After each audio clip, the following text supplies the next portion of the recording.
Hi guys, this is Jonathan Jackson with ngexperience.com. I'm training Nihon Goshin Aikido at the Columbia, South Carolina dojo. Come train with us.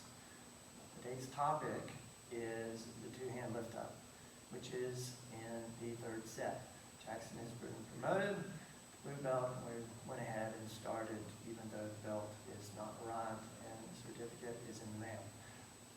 Now, the two-hand lift up is an interesting technique, and it's another one of the techniques like the lift up where I used to wonder what is the martial application to this, and the applications to the two-hand lift up look so much different than the classical technique.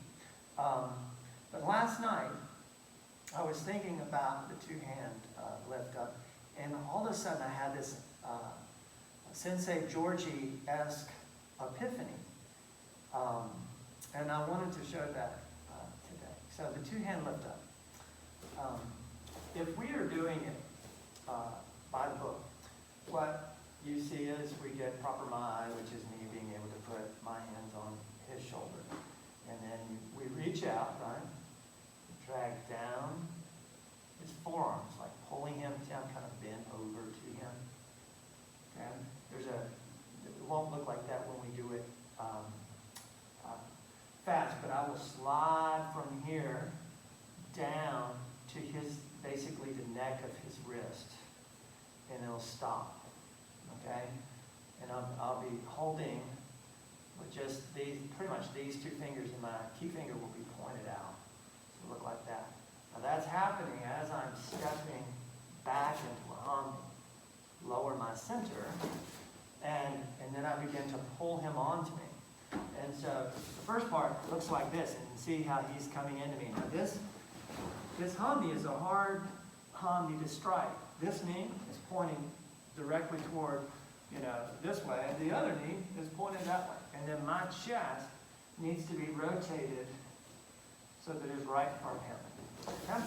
So we're here.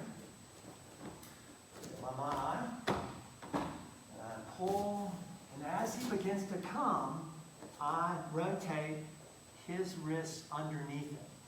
Okay? And the technique ends there in the book.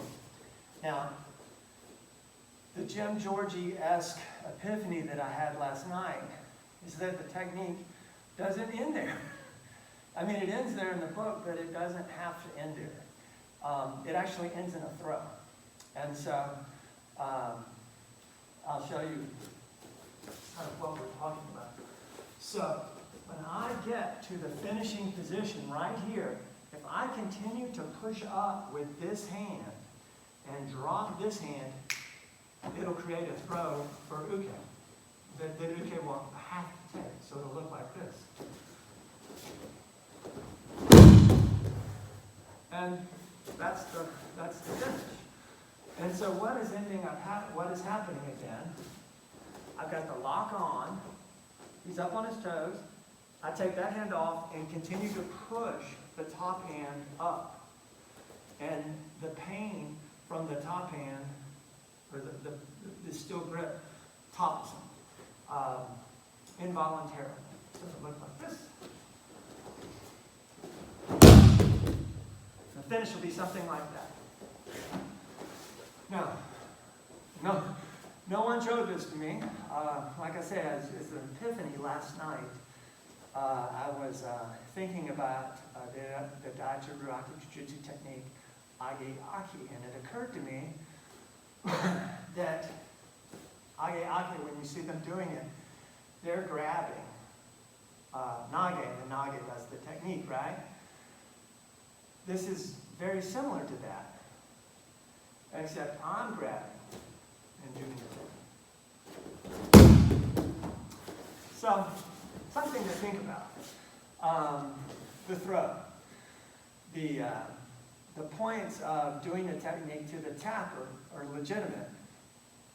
In my mind, it's very similar to the way we teach the first wrist technique, right? Starts with a cross grab, and we do the technique. And in the book, and in when we're training with new people, it just stops right here. But that's not where the technique finishes, right? It finishes here. And so